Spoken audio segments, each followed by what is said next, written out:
October 14th. Greymalk had just finished digging something up and was dragging it to the house when I entered her yard. I brought her up to date on last night's events, and while she cautioned me never to trust a bat, she acknowledged the seriousness of the threat presented by the vicar and his crew. Someone had apparently taken a shot at them from the top of a hill, as she and Jill passed overhead last night, causing them to veer and experience an exciting moment or two near a chimney. When she had completed her task, Greymalk said, "There were a couple of things I wanted to talk to you about." "Go ahead." "First things first, then. I'd better show you this one." I followed her out of the yard. "A London police officer visited Constable Terence yesterday," she said. "Quicklime and I saw him go by on a chestnut mare." "Yes?" "Later, Cheaters saw the mare browsing in a field and mentioned it as something odd. We sought about the area, but the rider was nowhere near. After a time, we went away." "You should have gotten me. I could have backtracked." "I came by, but you weren't around." "I did have some chores. Anyway, what happened?" "I was in another field later, the place we're going to now, near you. There was a pair of crows rising and falling there, and I was thinking of lunch. So were they, as it turned out. They were eating the officer's eyes where he lay in a clump of weeds, just up ahead. We approached. The birds were gone. So were the eyes. The man was in uniform. His throat had been cut. I sat down and stared. "I don't like this at all," I finally said. "Didn't think you would." "It's too near. We live just over that way." "And we live over there." "Have you told anyone else yet?" "No, so it's not one of yours, unless you're a very good actor."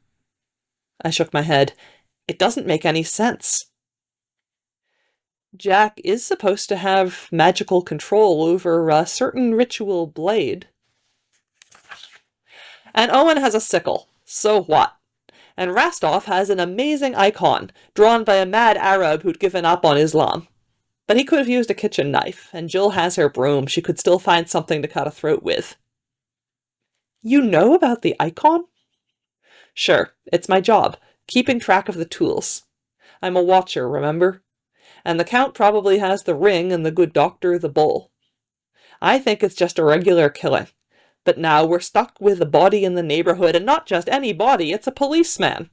There'll be an investigation, and face it, we're all suspicious characters with things to hide.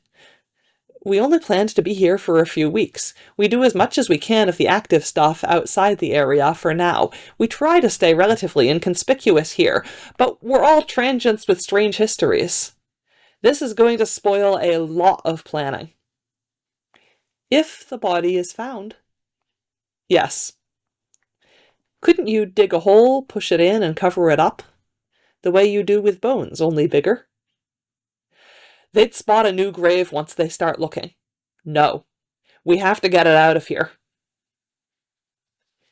"You're big enough to drag it.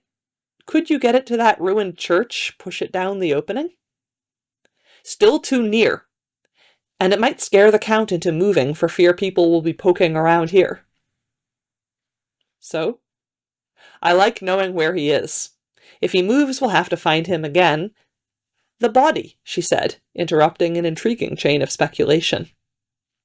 "Yes, I'm thinking. It's awfully far to the river, but I'm wondering whether I might be able to drag it there in stages and push it in. There are a lot of places I could stow it along the way." "What about the horse?" "Could you check with Quicklime? Tell him what happened. Give him our reasoning. Horses are often afraid of snakes. Perhaps he could scare him into running back to town." "It sounds worth a try. Maybe you'd better check to be sure you can handle the body." I moved around to the rear, seized hold of the collar, braced my legs, and pulled. He came along nicely over the damp grass. A little lighter than he looked, too. "Yes, I can move him. I know I can't take him all the way at once, but at least I can get him out of here." "Good. I'll go and see whether Quicklime is out and about." She dashed off, and I commenced pulling the officer along his ruined face toward a clouded sky.